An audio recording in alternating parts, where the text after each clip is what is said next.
ചെറിയ പരീക്ഷണം ചെയ്താലോ? ഇപ്പം നിങ്ങളുടെ ഫോൺ എടുത്ത് ഗാലറി തുറന്നു നോക്ക്. എത്ര ഫോട്ടോകളുണ്ട്? 5000, 10000, 20000? ശരി. ഇനി മറ്റൊരു ചോദ്യം. അതിലെത്ര ഫോട്ടോകൾ എടുക്കുന്നതിന് മുൻപ് നിങ്ങൾ അനുവാദം ചോദിച്ചിട്ടുണ്ട്? Hi, this is Anjana George and you are watching but why, powered by Crayon Studios. കഴിഞ്ഞ ദിവസങ്ങളിൽ നടൻ സലീം കുമാറിൻ്റെ വസതിയിൽ നടന്ന ഒരു സംഭവം നമ്മളെ ഒട്ടൊന്നുമല്ല അസ്വസ്ഥരാക്കിയത്. അന്ത്യകർമ്മങ്ങൾ, ദുഃഖിക്കുന്ന കുടുംബം, മുന്നിലേക്ക് തള്ളിക്കയറുന്ന ക്യാമറകൾ. അവസാനം ചന്തു സലീം കുമാറിന് തന്നെ പറയേണ്ടി വന്നു, ദയവായി കുറച്ച് സ്പേസ് തരൂ. നമ്മൾ ആ വീഡിയോ കണ്ടു. ചിലർ യൂട്യൂബർമാരെ കുറ്റപ്പെടുത്തി, ചിലർ മാധ്യമങ്ങളെയും.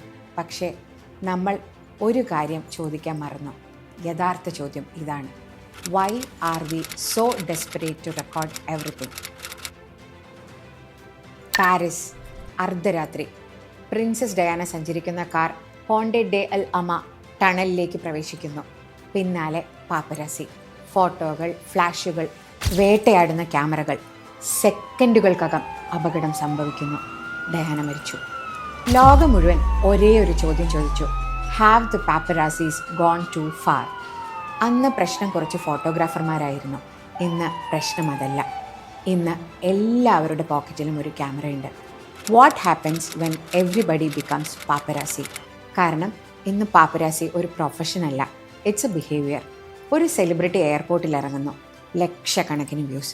റെസ്റ്റോറൻറ്റിൽ ഭക്ഷണം കഴിക്കുന്നു, ട്രെൻഡിങ്. കോഫി കുടിക്കുന്നു, കണ്ടൻറ്റ്. വെക്കേഷന് പോകുന്നു, കണ്ടൻറ്റ്.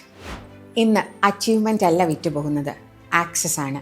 സൈക്കോളജിയിൽ ഇതിനൊരു പേരുണ്ട്, പാരാ സോഷ്യൽ റിലേഷൻഷിപ്പ് തിയറി. ഒരു സെലിബ്രിറ്റി നമ്മളെ അറിയില്ല, പക്ഷേ നമുക്ക് അവരെ അറിയാമെന്ന് തോന്നും. വർഷങ്ങളായി സ്ക്രീനിലൂടെ കാണുന്നതിനാൽ ഒരു ഇമോഷണൽ ഫെമിലാരിറ്റി ഉണ്ടാകുന്നു. അപ്പോൾ ക്യൂരിയോസിറ്റി വളരുന്നു. അദ്ദേഹം എന്താണ് കഴിക്കുന്നത്, എവിടെയാണ് പോകുന്നത്, ആരോടൊപ്പമാണ്? Admiration slowly becomes surveillance. അവിടെയാണ് ബൗണ്ടറി തകരാൻ തുടങ്ങുന്നത്. സെലിബ്രിറ്റിയുടെ എയർപോർട്ട് വീഡിയോ നോർമലായാൽ റെസ്റ്റോറൻറ്റ് വീഡിയോ നോർമലാകും, ഹോസ്പിറ്റൽ വീഡിയോ നോർമലാകും. ഇതാദ്യമായല്ല. നടൻ ശ്രീനിവാസിൻ്റെ അന്ത്യയാത്രയിലും സമാനമായ കാഴ്ചകൾ നമ്മൾ കണ്ടു. പക്ഷേ ഇത് കേരളത്തിൽ മാത്രം ഒതുങ്ങുന്നതല്ല, ഇതൊരു ഗ്ലോബൽ ട്രെൻഡാണ്. 2009 മൈക്കിൾ ജാക്സൺ മരിച്ചപ്പോൾ ആശുപത്രിക്ക് പുറത്ത് ക്യാമറകളുടെ യുദ്ധം തന്നെ നടന്നു. 2020 മറഡോണയുടെ മൃതദേഹത്തോടൊപ്പം സെൽഫി എടുത്ത ജീവനക്കാർക്കെതിരെ വലിയ പ്രതിഷേധമുണ്ടായി. 2022 അമേരിക്കയിൽ അപകടത്തിൽപ്പെട്ട ഒരാളെ സഹായിക്കുന്നതിനേക്കാൾ വീഡിയോ എടുക്കാൻ മത്സരിക്കുന്ന ആളുകളുടെ ദൃശ്യങ്ങൾ വൈറലായി. 2023 ഫ്രാൻസിൽ ഒരു യുവാവ് നദിയിൽ വീണപ്പോൾ രക്ഷാപ്രവർത്തനത്തെക്കാൾ ഫിലിമിംഗ് ആണ് നടന്നതെന്ന വിമർശനവും ഉയർന്നു. രാജ്യം മാറുന്നു, ഭാഷ മാറുന്നു, പക്ഷേ ബിഹേവിയർ മാറുന്നില്ല. ഫ്രഞ്ച് ഫിലോസഫർ ഗൈ ദെബോത്ത് ഇതിനെ വിളിച്ചത് സൊസൈറ്റി ഓഫ് ദ സ്പെക്ടക്കിൾ. അദ്ദേഹം പറഞ്ഞത് ലളിതമാണ്: നമ്മൾ റിയാലിറ്റി ജീവിക്കുകയല്ല, റിയാലിറ്റി കാണുകയാണ്. സൺസെറ്റ് കാണുന്നതിനേക്കാൾ റീല് ഷൂട്ട് ചെയ്യുന്നതിലാണ് നമുക്കിപ്പോൾ കിക്ക്. മൊമെൻറ്റിൽ ജീവിക്കുന്നില്ല, മൊമെൻറ്റ് തെളിയിക്കാൻ ശ്രമിക്കുകയാണ്. ഇനി ഏറ്റവും ഭയപ്പെടുത്തുന്ന theory, the death of friction. 20 വർഷം മുമ്പ് ഫോട്ടോ എടുക്കാൻ ഒരു എഫേർട്ട് ഉണ്ടായിരുന്നു. ക്യാമറ, ഫിലിം ഡെവലപ്പ് ചെയ്യണം, പ്രിൻ്റ് ചെയ്യണം. ആ എഫേർട്ട് ഒരു മോറൽ പോസ് സൃഷ്ടിച്ചിരുന്നു. ഇത് ചെയ്യുന്നത് ശരിയാണോ എന്ന് ചിന്തിക്കാൻ അന്ന് സമയമുണ്ടായിരുന്നു. ഇന്ന് click, upload, share, done, viral. Technology frictionless ആയി, അതോടൊപ്പം എമ്പതിയും ഫ്രിക്ഷൻലെസ് ആയി. പക്ഷേ കഥ അവിടെ തീരുന്നില്ല. ഒരു മനുഷ്യൻ്റെ ദുഃഖം പോലും ഇന്ന് പലതവണ മോണിറ്റൈസ് ചെയ്യപ്പെടുന്നുണ്ട്. Incident, reaction video, debate, troll, outrage, apology. The algorithm doesn't just consume tragedy, it recycles it. ഇവിടെയാണ് നിയമവും കുഴയുന്നത്.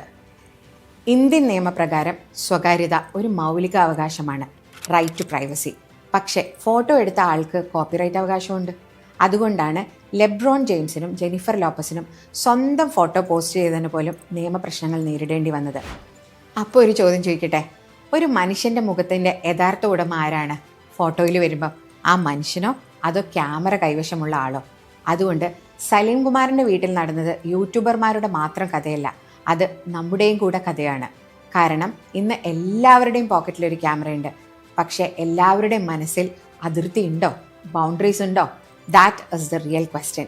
നമ്മൾ അനുവാദം ചോദിക്കാതെ ഫോട്ടോ എടുക്കുന്നത് എപ്പോഴാണ് ഇത്ര സാധാരണയായി മാറിയത്?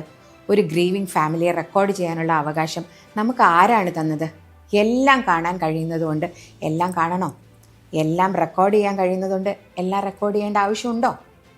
May be the crisis is not technology, maybe the crisis is empathy. കാരണം പ്രൈവസി മരിക്കുന്നതിന് മുൻപ് കൺസെൻ്റ് ആണ് മരിച്ചത്. And when consent dies, humanity quietly follows. Think about it. ഞാൻ Anjana George. This is but why, powered by Crayon Studios. Like, share, subscribe and remember, not everything that is visible is yours to see. Not everything that is recordable is yours to record. Because sometimes the most human thing we can do is to put the camera down. Because in a world full of answers, somebody still needs to ask, but why? Thank you.